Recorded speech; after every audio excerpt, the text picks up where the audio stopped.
Hip in the lip. Hip in the lip. Yes, yes, yes, yes, yes, yes. Welcome from unknown parts of metropolitan New York City. I am the Hip, and this is the Lip. Good evening, everybody, all of you out there, Hip and the Lip Nation, welcome. It is a very exciting time to be live talking about the New York Islanders post-regular season. Yeah, we are on the cusp of the playoffs. In a couple of days, we will be witnessing the Islanders take on the Florida Panthers in game number 1 in Sunrise, Florida. Maybe to the chagrin of some out there that may have preferred Pittsburgh, although I think the majority were happy for Florida. And but just in the due time, we're going to be getting this underway. That's right. The game 1 is Thursday night, the 14th, April 14th, and you know, as we close the chapter on this 2015-2016 National Hockey League regular season, it's been a up and down ride for New York Islander fans, but a nice surge there towards the end to really get us amped up. So we're going to get into a playoff preview of the series against the Florida Panthers in round 1. We're going to have a scouting report of the Florida Panthers and get into some of the players to watch for, as the Islanders are going to take them on at least 4 times, maybe only 4 times if you're an extreme pessimist or optimist. But before we go there, we have a pleasant surprise for you. So we have a very special guest joining us tonight. In fact, right now, this is someone who I suspect has touched upon any Islander fan who watches the telecasts on MSG, maybe even the sports channel going back a number of years. And yet this is someone who I believe is an unsung hero of sorts. He's had a profound impact on the New York Islander fan game-watching experience for decades. That's right, folks, decades. So we introduce the official statistician for the New York Islanders on MSG Network, Eric Hornick. Welcome to Hip and the Lip. How are you tonight? I am very good, and thank you for that over-the-top introduction. Well, your modest ways have come to the surface immediately. I think, you know, there's many Islander fans not in the know of your contributions, and we'll be sure to get into that, because I certainly, and I think the Lip agrees, we more than appreciate all your contributions to this organization, to the fan experience. And we have so many questions we want to ask you, in particular your thoughts on the team now and the upcoming playoff series against the Florida Panthers. But before we go there, just, you know, enlighten our listeners about your background, how you got involved with the Islanders, and your role today. Well, I've been fortunate to be the statistician on Islander telecasts, mainly home telecasts, but every once in a while on the road, particularly in the New York area, which is one of the reasons I was certainly rooting for Islanders Rangers Right. since 1982. The first game I did for the Islanders on what was then Sports Channel, as you mentioned, was the first game of the 15-game winning streak. So I've always taken credit for that. Really? Wow. You know, when I talk with Butch about it, he just doesn't seem to think it really had any impact. But, you know, I'm not sure he's right about that. So, you know, but I've been, you know, I grew up as an Islander fan, and I was a senior in high school when Jigs McDonald invited me to join the broadcasts. And 30-some-odd years later, 34 years later now, I've never left, and really have no intention of leaving anytime soon, to be quite honest about it. Wow. So did you know Jigs? Is that, I guess, like the origin of you working with them? Well, what happened was when Jigs came to New York, you know, most people, you know, have, even those who are a lot younger, you know, just have heard the stories that Jigs is the voice of the dynasty, you know, and all those, you know, wonderful teams, and, Sure. and all that's true. But he wasn't the voice of the first Stanley Cup team. Jigs was the voice of the Atlanta Flames that season, their last year in Atlanta, before they moved to Calgary. Right, I think I remember that, yeah. And when Jigs came to New York for the 1979-80 season, for the 1980-81 season, I should say, I was a junior in high school at the time, and I was always interested in broadcasting, and started to went up in those days, much like today.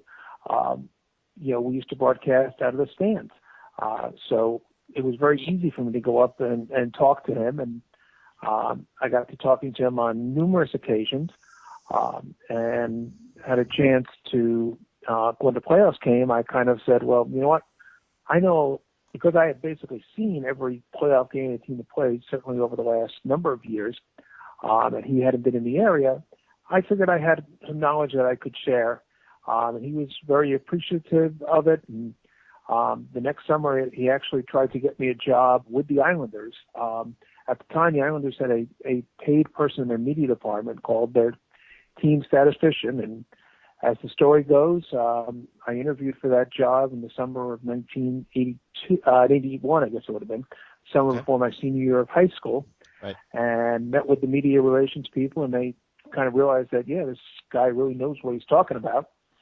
And they mentioned it to Bill Torrey, who was then the general manager, and Bill Torrey actually called my mother, and he was like, do you know where your son was today? He was like, yeah, he was with the Islanders. He's like, he's still in high school, right? It was like, yeah, he's still in high school, but he goes to a lot of games and knows a lot about the team, etc. He's like, yeah, that's what they told me, but we don't think we can hire someone who's still in high school. Right. Their loss. But it all worked out, very nicely, over the years, and I've had a chance, to be part of Islander television, in my own small way for the last, 34 years. Wow. Well, tell us about your evolution, like in your role. I mean, when you started, with the team in '82, working the broadcast with Jiggs, and it was Eddie, right? Eddie was already doing it with Jiggs at that point, right? Yeah. Okay. Eddie actually helped bring Jiggs to New York. Eddie knew Jiggs, so when they were looking for a replacement for Steve Albert, I guess it was at the time, and Eddie knew of Jiggs, and he also knew that Jiggs was probably not going to go to Calgary with the Flames. Okay.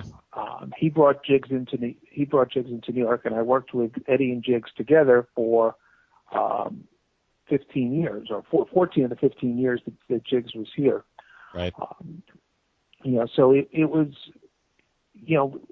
in the early days, I really just helped the broadcasters. It was a different role. Now I almost, I'm in constant communication with our truck. There's a large group of men and women who help get our games on the air, and I'm telling you, I have the fun part. I show up an hour and a half, 2 hours before the game, and look for nuggets to make our broadcast just a little bit better. Sure. Some of the people in our truck, they're there 8-10 hours before the game. Very long days. It's the world of sports television is glamorous when you see it on television. Right, Behind the scenes, it can be a very difficult job. And I have all the respect in the world, for our crew. And I think one of the reasons I've lasted so long is I never had one of those jobs. But in those days, I would basically just sit with Jiggs and Eddie and just hand them little pieces of information. And at the time, usually using scrap pieces of paper. And then, over time, back come around 1993 or so, which happened to be a pretty good year for the Islanders, if I recall. Yeah. Jiggs said to me, it's like, we have all these nuggets that we can never seem to get in. Let's put them into a package, and we'll put them in the postgame show. And that was really the origination of the Skinny. And it aired as part of on our postgame shows for the last couple of, for a couple of years in the mid '90s, when Jiggs was still here, as the regular voice of the Islanders. And then when I started talking I fast forward 10 years, Skinny actually existed on the Islander website the year before the NHL lockout, the 03-04 season. The Skinny existed, and the next year was lost to the lockout. When the lockout came about, different people were in charge of PR at the time, and for various list of reasons, the Skinny disappeared, and then it came back for, I guess, John Tavares' second season in the NHL. So this is the sixth year that the Skinny has appeared, after every game on the Islander website. I pride myself on missing almost no games. I haven't missed any this year, knock on wood. And really over the last 6 years, it's been there the morning after every game. Win, lose, overtime loss, or shootout loss too. And one of the things it does is it helps me in preparation for our broadcast, because now I have this whole mailing list of people on our broadcasts. They all receive the information as I send it out, so that they have information, from that, and it helps me kind of prepare for the next game because I've already done some of the research. So it works, in both corners. Another way things have changed over the years is about I don't know, a long time ago now. I decided that papers weren't the right thing to do, and I started using whiteboards, and they get joked about on the air every once in a while. And one of the things it does is just allows me to communicate a lot of information quickly. And it's the same kind of whiteboard you might hang outside your dorm room, or something like that. Right. I started with one. I now use four. And depending on the type of game, there are times that all four are going with various information. Because sometimes, something will come up in the broadcast, and then, there'll be a key play, and, the announcers will get off that point, but they'll want to get back to it, and I'll have that information ready for them if need be. Another big way things have changed is that it used to be when the Islanders were on the road, I'd sit and watch the game. Now when the Islanders are on the road, and I do sit and watch the game, but I am also in constant communication with our truck and, with Howie or whoever happens to be doing the game that night, via text. And of course those options didn't exist, back when I started in 1982. Sure. So you actually will text them, like we'll be sending text messages to Howie and Butch during the game, like at least when they're on the road. Right. So Wow. if they're, they'll mention something that they're like, yeah, and I could just tell from Howie's tone. He doesn't have to. Sometimes he'll actually ask on the air. It's like, well, I hope Eric is watching the game tonight, because he'll be able to tell us. Blah, blah, blah. But sometimes, be like, it's been a long time, since, and I can't, I'm trying to remember, Butch, was it you or was it Trottier or Bossy? Who did the, and Butch is like, I don't remember, Howie, and I'll send him a text. It's like, that's your cue, yeah. Yeah, and sometimes it's a text with just a number on it, 19, or something, Trots, Okay. and he knows I'm watching the game, so he knows that I'm Right. kind of following along with the conversation, and that's really what it is. So when I'm at a game, I'm feeding them information, and anything that gets into the broadcast graphically in terms of the scoring, who's the penalty on, the power play, how's it, a lot of the things like that. And in recent years, even more so, what we call the bug, which is the little thing that appears at the top of your screen. Our bug operator is also on with me, so there'll be times I'll just be giving him information, because some information is just easier to convey in text on the screen than it is for Howie to read it. So we've been able to do that, and that gets the information to where we want it to get to, which is the audience. So you mentioned the skinny before, and for the listeners out there who haven't had the pleasure of checking out this incredible blog with endless Islander statistics, www.nyiSkinny.com, correct? That is correct. And the skinny gets posted there before it actually hits the Islander website, because when I hit send, it hits my blog, and then I send it to the team at the same time. And depending, sometimes they post it that night, sometimes not the next morning. But the skinny is usually, it's a late night creature. It very often comes out around midnight, sometimes even later. But you can always find it at exactly 7:11 in the morning the night after an Islander game. And it helps folks in ways you may not have originally anticipated, as the hip and the lip here have cited some statistics from your skinny blog on our podcast. So it's just a wonderful way to you see the game of hockey just goes so fast. At least for me, when I watch it, it's like you can't capture everything as it's happening in real time. And I think the Lip can attest to that. He often goes back and watches the games on DVR, and then to complement that with all the statistics, really I think creates a great fan experience. Yeah, well, we appreciate you watching the games twice. It's good for ratings. They can use that, can't they? Yeah, with the stats that you have up there. I mean, I love the historical context and Howie's great, at delivering, just those tidbits and nuggets of information that I'm sure you're supplying it with most of the, not all, and someone who really appreciates the history, even though I wasn't alive for the Cup years. It's for me, it really enhances the experience, just the broadcast itself, and just throughout, watching the game. So, and the skinny is just incredible. Just going down, like scrolling down and seeing all of these stats and, just to give you like different perspectives on what you just watched in terms of the game and, whether this be that particular game, the season, whatever. So really is phenomenal. And we definitely encourage all of our listeners to check it out. It's really is incredible. So, well, thank you. I appreciate that. yeah, so let's talk about this first round upcoming playoff series against the Florida Panthers. So, many fans, and not necessarily most fans, but many fans, just by observing social media, Twitter, IslanderMania.com. I don't know if you're familiar with that forum. Nevertheless, there were a lot of fans that seemed to prefer the team to sit their stars after they clinched the playoff berth. They didn't really against the Rangers, but, subsequent to that game, the last two, in order to avoid facing the Pittsburgh Penguins in the first round. And so, look, I get the schools of thought. What I'm curious to know, statistically speaking, do you think the Islanders may actually match up better against the Panthers given the surge of the Pittsburgh Penguins? Well, clearly the Penguins are the hottest team in the NHL and have been for the last month. So if you think that avoiding them, is a good idea for that reason, it's hard to argue. It's hard to argue that. But the Florida Panthers are our first place team. So anyone that thinks that Right. the Islanders are just going to waltz into the second round of the playoffs because they're playing Florida, and then are going to waltz into the Eastern Conference Finals because they're playing either Tampa or Detroit if they win, that to me that's just silly. Do they have the potential to win both series and get there? Yeah, I think they do. I really do.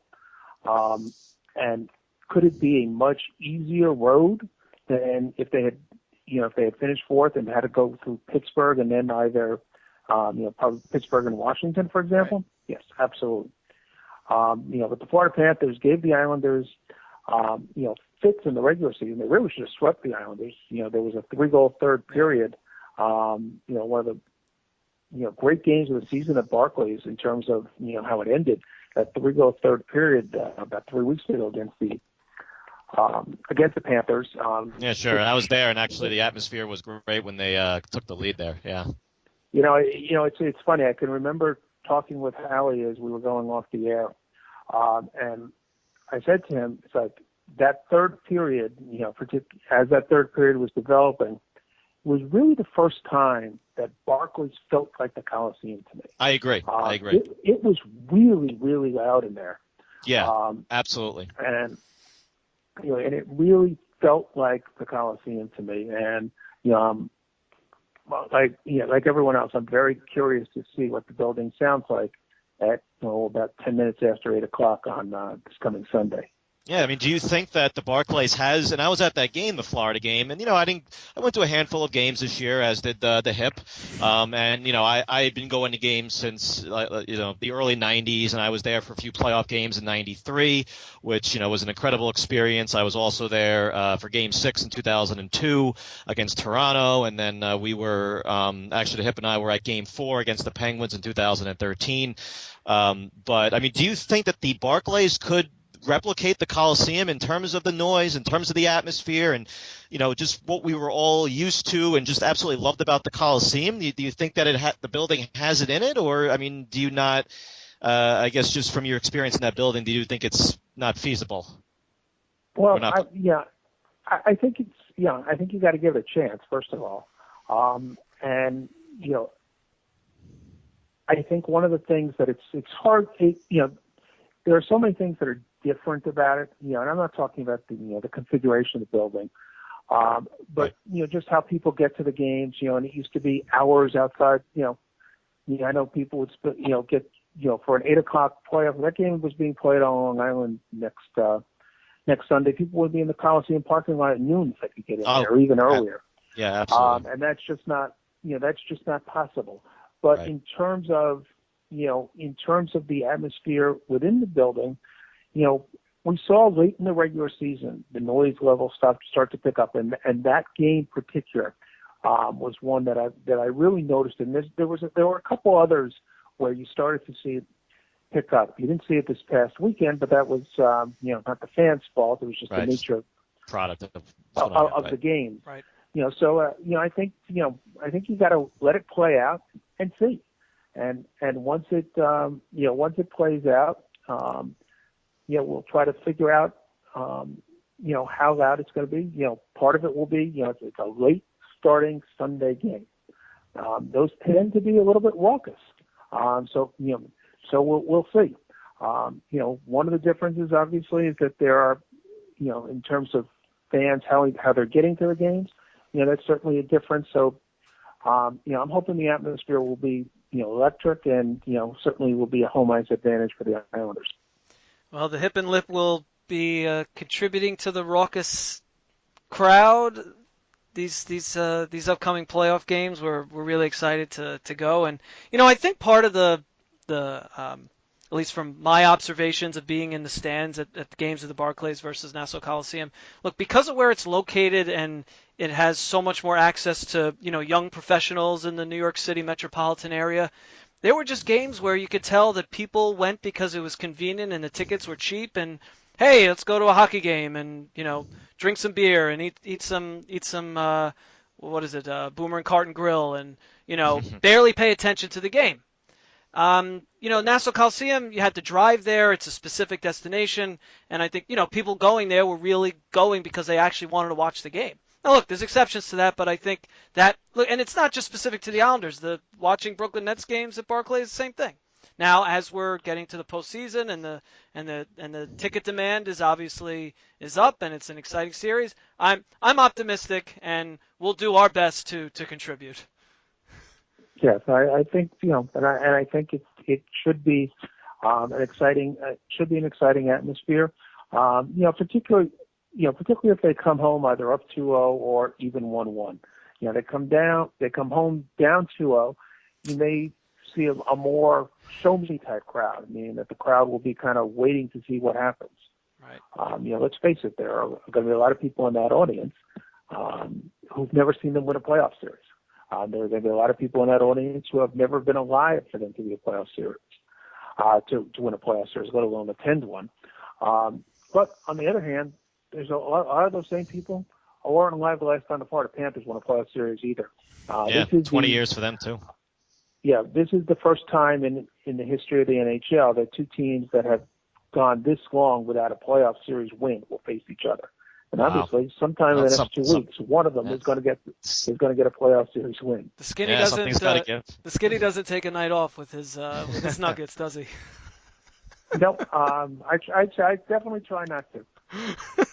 Yeah, well, as a statistician, the stat that I've been yelling about that the Hip can attest to is that 23-year drought. It's 33 years since they've won a cup, but the 23-year one, it's long enough. It's time to end it, and hopefully they can. I just want to ask you just quickly about advanced stats, and being a statistician, and you've dealt with more traditional stats, and now we're in a more of a advanced stat age. Do you think that gives a more accurate portrayal of a team, how good they are? Because advanced stats say the Florida Panthers may have overachieved this year, that they're not as good as their record. Do you buy that? Do you agree with that? Do you think that they give a better portrayal? What are your thoughts on that? Well, I think some of the things you see with the advanced stats, and let me address it two ways. First, from a television perspective. Advanced stats are sometimes very difficult to convey on television. Because you're trying to communicate to an audience, some of who would understand more than what you're saying because they've read up on it, but a lot of the audience may not have read up on it at all and may have no idea what you're talking about. Right. And that's definitely one of the things. One of the things we've tried to do over the last couple of years, and this was somewhat at my urging, is we started showing shot attempts as part of our broadcast. Right, the Corsi Fenwick. It's basically, the NHL calls it shot attempts. It's basically Corsi. It's the same statistic. It includes the shots that go on goal, as well as the shots that go wide, as well as the shots that are blocked by your opponent. Right. And when you look at it from that standpoint, very often I can tell you if the shots on goal are telling you one thing, and the Corsi stats are telling you another, the Corsi stats are almost always right, particularly if the game is relatively close. There are some, there's sometimes when games get one-sided that the Corsi numbers tend to get a little bit out of whack as well. But when the game is close, if the shots on goal are 7-6 and the shot attempts are 17-9, and sometimes you'll see things like that. If you get something, if you're in a situation like that, invariably that was a 2-1 type period, not a 50-50 type period. Right. I guess the possession is what the advanced stat gurus will look at it. That means that this team that outshot the other team 17-9, or at least in their attempts, they had possession more of the puck, and I guess to them it tells a more accurate picture as to what happened, as opposed to just looking at the shots on goal. Right, and it one of the reasons it's generally considered better. It's just a bigger number, and because it's a bigger number, it's less likely to have random variation, built into it. In terms of some of the advanced stats, I know one of the ones that we never use on television because it's a little bit difficult to explain are things like zone starts, and that's one where you see the Islanders are pretty good. They finished they finished the season just outside the top 10. They ended up 11th. They were probably in the top 10 before this weekend. And Florida was way down at 24. And really? When you look at the other teams that were towards the bottom of that statistic, which is also another possession type stat, here are the only teams that were below Florida. New Jersey didn't make the playoffs. Columbus, nope. Colorado, they're golfing too. Buffalo, golfing. Edmonton, golfing as soon as the snow is melted. Arizona, definitely golfing. And then Florida.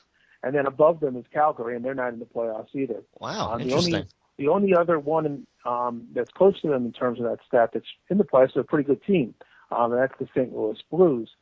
And while the Blues are towards the bottom of that stat, they're towards the very top in the shot, basically the share of shot attempts. So they're in the top 7 of that stat. And if you look at if you look at the teams in that stat, here are the top teams. LA is by far and away number 1, which is why a lot of people think they could win the Cup again this year. Pittsburgh, Dallas, Nashville, Anaheim, Tampa, St. Louis, Detroit. Stop me when I get to a team that's not in the playoffs. San Jose, and then Montreal is 10th, and they're the first of the teams that are not in the playoffs. The Islanders are right towards the middle of the pack. In that statistic, they're actually slightly below the middle. They're 18th. But right. Florida's towards the bottom of the league in that stat as well. Right. So you get so you see some of these things and you say, I could kind of see that. And then what some people refer to as the luck stat, which is basically shot percentage and save percentage combined. Right. Yeah. The NHL doesn't refer to it that, but that's the more generic name. The Rangers were number 1 in that statistic by a wide margin midway through the season. Wow. And before they came down to earth, that they were off the charts on that statistic. They still ended up the highest in the league in that statistic. Wow. I guess you can blame Henrik Lundqvist in part for that. But the Florida Panthers were second on that stat. Yeah, I think I remember seeing that they were up there too. I didn't know where their ranking was, but I saw they were up there. Yeah.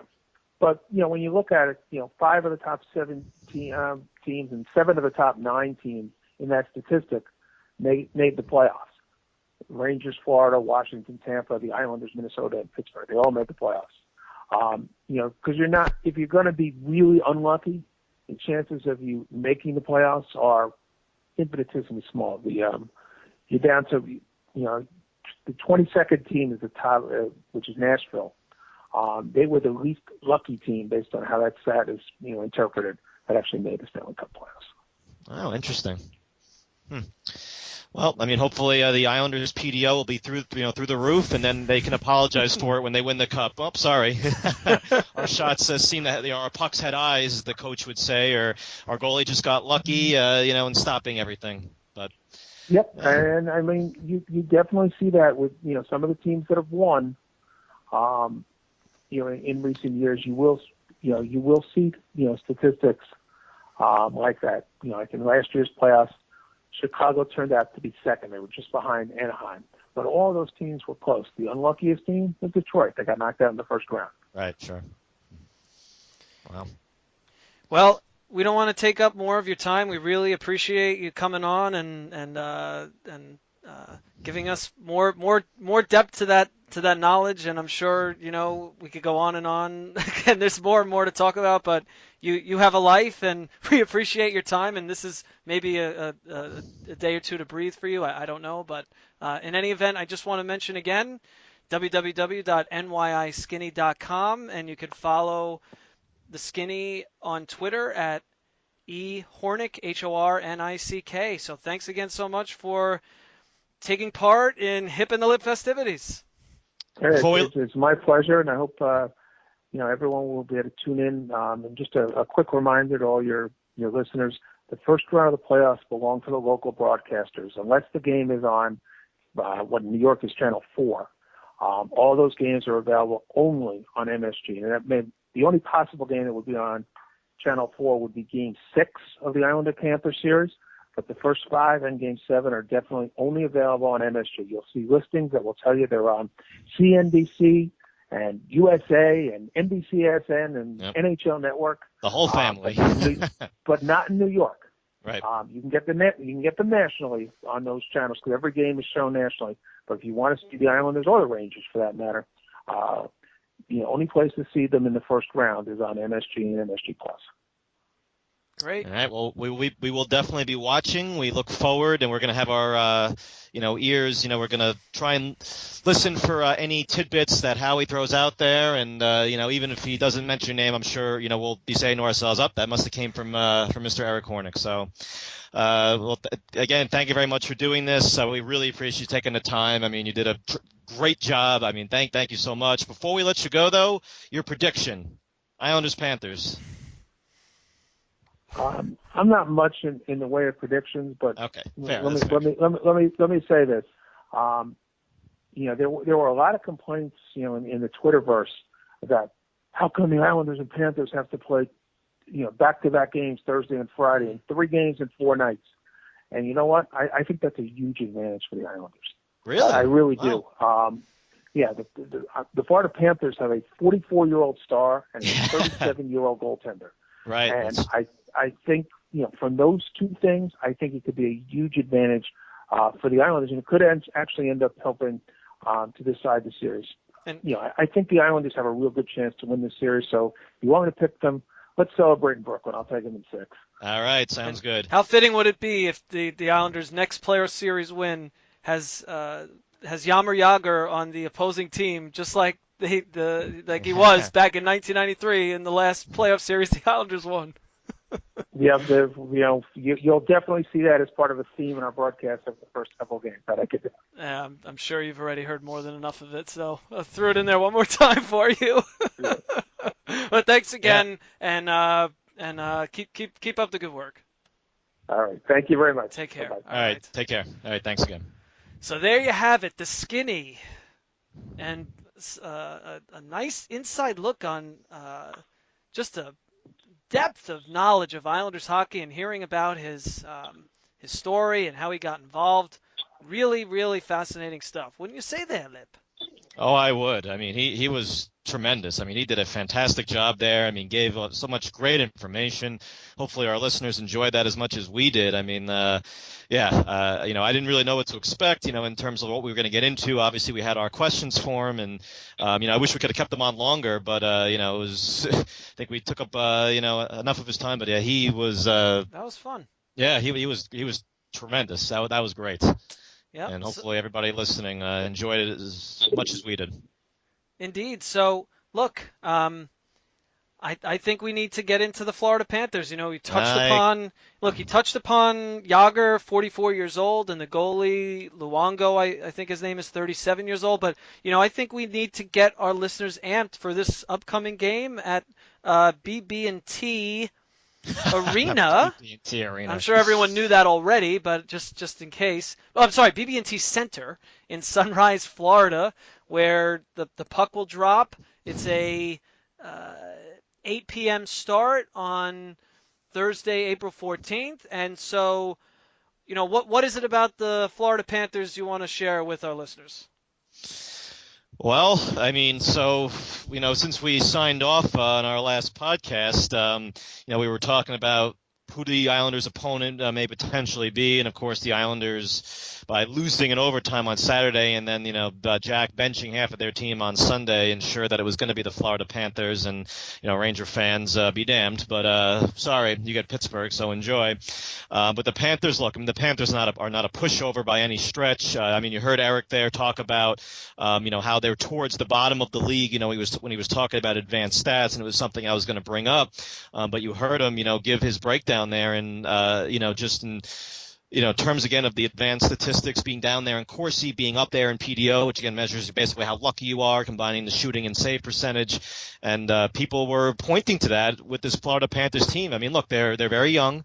Despite Yager and Luongo, I mean, Yager being 44, the ageless wonder Jaromir Yager, who I go back to the early 90s watching him, torture the Rangers and the Islanders too, but I enjoyed it when he tortured the Rangers in the playoffs. And then, of course, Islanders were able to knock off his Pittsburgh Penguins in 93, that stacked and loaded Pittsburgh Penguin team, which, of course, is the last time they won a playoff series. Roberto Luongo, a little connection to the Islanders in that he was a former first round draft pick, the number 4 overall pick that year, if I remember correctly, in 97. Wow. And then, of course, the Islander former general manager, Mad Mike Milbury, sent him away in a deal to the Florida Panthers for, I think it was Oleg Kavasha, Mark Parrish, and maybe another guy in there, I forget.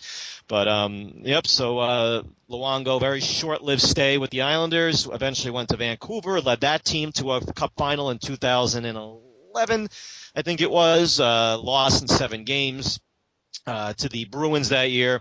But this is a guy, Luongo, that has 60-something games of playoff experience. The Islanders starting goaltender Thomas Greiss has 41 minutes of playoff experience. And, Jaromir Jagr has been in a zillion playoff games, playoff points, goals. I mean, he's done it all. He's been so many different places. Hasn't won a cup, I don't think, since Pittsburgh in '92. I don't think he's been on another cup team since then. Yeah. Wow. So he's looking to lead this very young Florida team again. Other than Yager and Luongo, I mean, they boast a couple of very talented and dynamic 20-year-old players, and Alexander Barkov and Aaron Ekblad. Aaron Ekblad is going to be a future Norris Trophy candidate that's given out to the best defenseman in the league. He is going to be a stud defenseman. Barkov is a big, skilled, talented forward. Makes up part of that first line with Yager, who's 24 years his senior, as well as Jonathan Huberdeau, another former first-round pick of the Panthers, also a very dynamic young winger. Florida had 5 20-goal scorers. Those 3 I just mentioned scored 20 goals. Riley Smith scored 20 goals for them as well. I think he came over in a trade from, I want to say Boston. I forget if it was last year. But a good young player as well. And then Vincent Trocheck, who was injured, and I don't think he's going to be playing. I think he has a fractured ankle, so he won't be playing in the first round, and that was a big loss. And Jaromir Jagr, did not mince words when he was asked about his loss, Trocheck that is, and he said, hey, it's not, he didn't say, oh, next man up, or we have other guys that could fill that role. I mean, he said it's a big loss. So Trocheck, I think he was their second line center, as Jagr stated, a big loss for them. But young, dynamic, they boast pretty young defense as well. Willie Mitchell, who won a cup with the Kings a few years ago. I don't know if he's going to play in this series. I know he had a concussion. I don't know what his story is yet, if he's going to be playing in this series. Again, I mentioned Ekblad, who's he's a stud already, and watch out for him.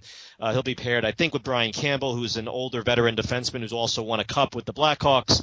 Still can play even at an older age. I think he's got to be in his mid-30s, Campbell, but can still play. Him and Ekblad, my guess is that they'll be out on the ice against the Tavares unit, especially at home when they have the last change. Florida, look for that. That's going to be a key matchup as Jack is going to try and keep Tavares away from the 20-year-old defenseman Aaron Ekblad. But who do you think the Islanders' first line is going to be? Who's going to be with Tavares? I mean, my guess, if you ask me right now, he's not going to change it up from what he did the last few games. I think he's going to have Franz and Oposo flanking Tavares, and I think that's the right way to go. Yeah. I don't think at this point.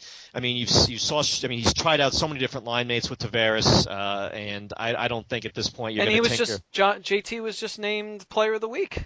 So was he? Yeah. I didn't even know that. He's on Right. fire. I think he had 8 points in 3 games. Like he's just playing. He's peaking at the right time. This is exactly what you want to see happen at this point in the season. We talk about it.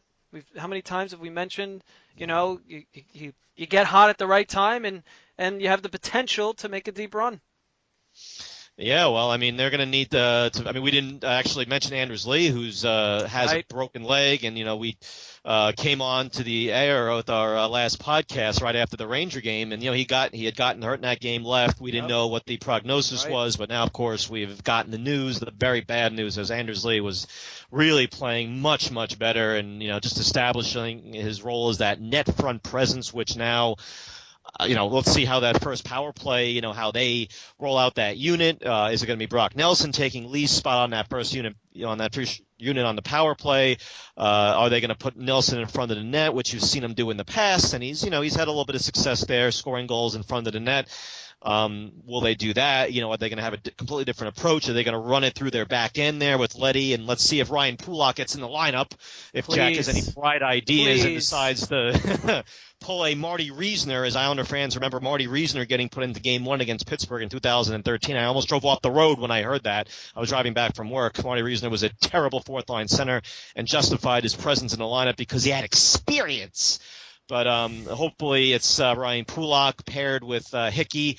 Travis Hamonic is skating. Let's all hope that he will be ready for Game 1. We all know he'll be back at some point in the series. We'll see if he's back for Game 1. Hopefully he is. He'll be drawing the assignment of Yager, Huberdeau, and Barkov. My guess is he'll be paired with Letty Hamonic, so we'll see how that plays out. But, yeah, I mean, just going back to what you're saying about Tavares, I mean, this is the time of year that you ask your superstar player to really elevate his game. And, they're going to, again, my guess is they're going to put Franz and Kyle with them. And hopefully, we get to see the Kyle Oposo from 2013 when he was just, played some of the best hockey, if not the best hockey of his career. I mean, he was truly beast mode, bull in a china shop, whatever nickname you want to give him in that series against Pittsburgh. And I imagine we'll see the default fourth line back out there. Yeah, right? Probably. I don't think you're going to see a change there. I mean, we'll see what. I mean, Mikhail Grabovski is anybody's guess right now if he's going to be back at some point in the series. My guess he's not going to be back for Game 1, barring something completely unforeseen. But it's just a question of what Jack decides to do with the lineup. Is Bernier going to play? Steve Bernier going to play? If so, will he go on to the fourth line, and will they take either Martin or Clutterbuck off? I mean, probably Clutterbuck if they would take off that line, or does he put Bernier somewhere else?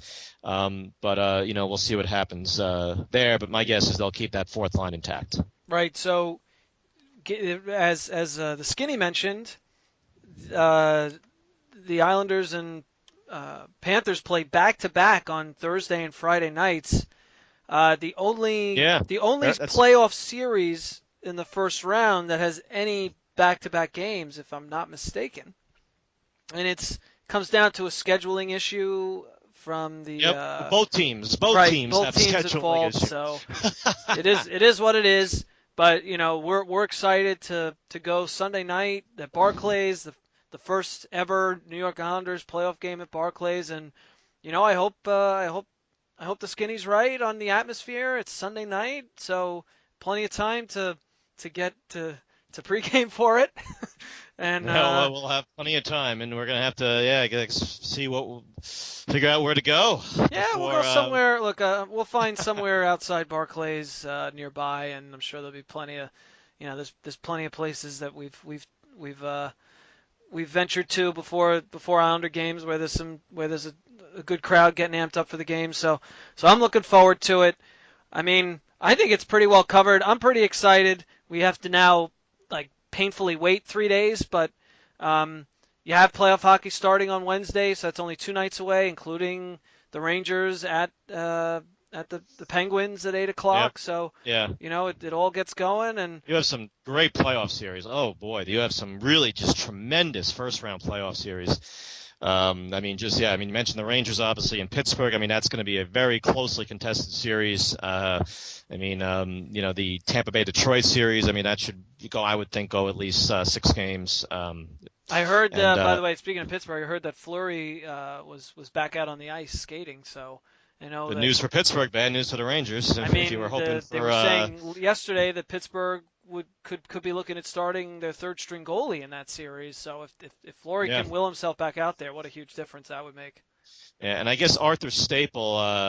I mentioned Mikhail Gabrovsky. It looks like Staple just sent out some information on him. He remained off the ice with no change in his status. It appears unlikely he'll play for the rest of the season. He's had concussion symptoms. He's had a lot of concussions in his career. So if Islander fans like myself were hoping that Grabowski would come back and maybe send Josh Bailey to the Pine, well, no go. So unfortunate for him and for us as well, because I think, despite his lack of production this year, I still like his game better than Josh Bailey's, and maybe Josh Bailey for once will actually step up in his career, and I don't know. I guess we can all hope, but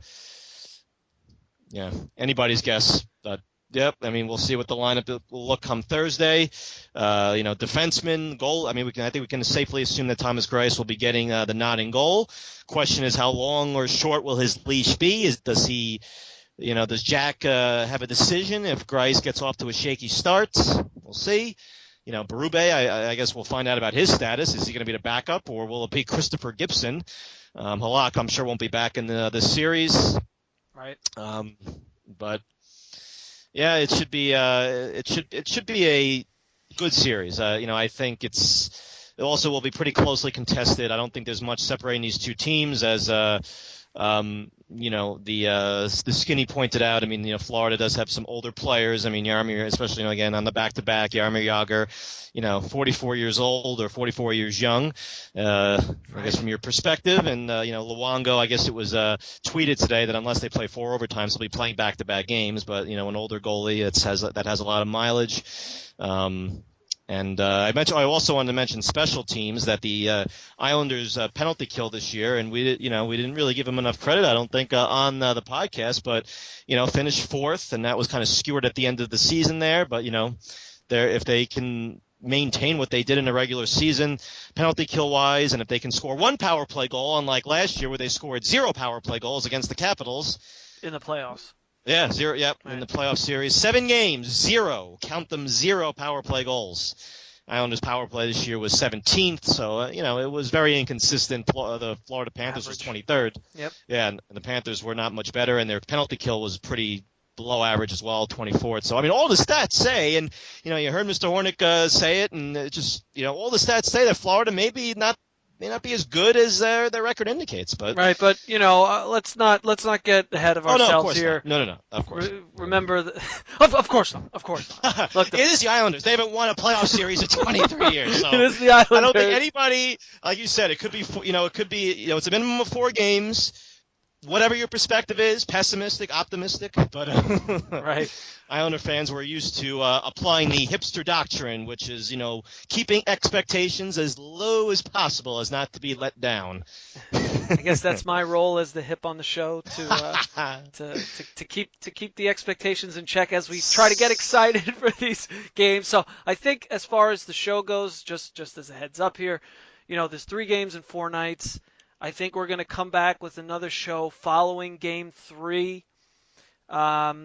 probably do it. We're going to be at the game Sunday night. I don't think we're going to do a show after the game. So Yeah, likely Monday night. So look for a show to be posted maybe late Monday night, the 18th, to get you, we'll get our first 3-game reaction for the first 3 games. And game 4 will be Wednesday night, April 20th, again at Barclays. And who knows if it's going to be a 3-0, 2-1, which direction, we'll see. But in the meantime, we watch and enjoy some Islanders playoff hockey, yes. Yes.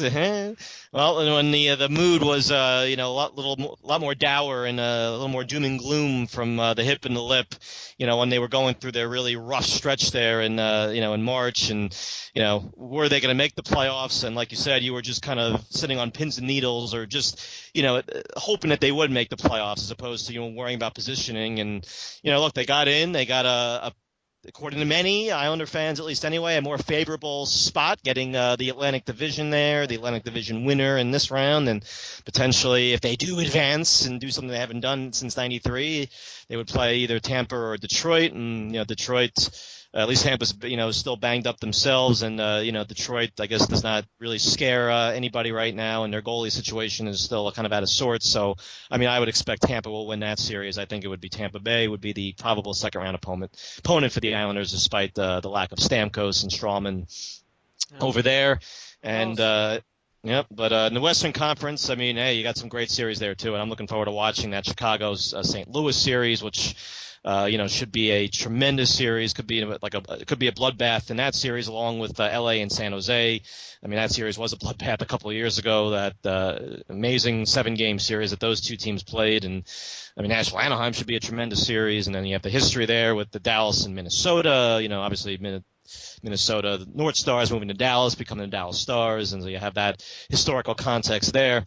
So you have some pretty exciting and what should be amazing playoff hockey to look forward to, Islanders and everybody else. And it'll all get underway on Wednesday, and then, of course, for your New York Islanders, we'll get underway on Thursday at 8 o'clock, right? Thursday's 8 o'clock? That's right, 8 o'clock start. Right. New York listeners, you catch it on the local MSG, probably. MSG, you heard maybe you MSG heard Plus, but it's not on one of the cable networks, the USAs or the CNBCs. You can watch Howie Rose and Butch Goring go at it again in the first Shannon round. And the whole crew. That's right, and the Skinny himself. So we thank him again for coming on, and Hip and the Lip Nation, enjoy some playoff hockey. We'll catch you after Game 3, and hopefully we'll be saying a lot of yes. Hopefully a very jubilant Hip and the Lip with some yes. All right. Yes. All right. Say all right, bye. All right, bye. All right, bye. All right, bye.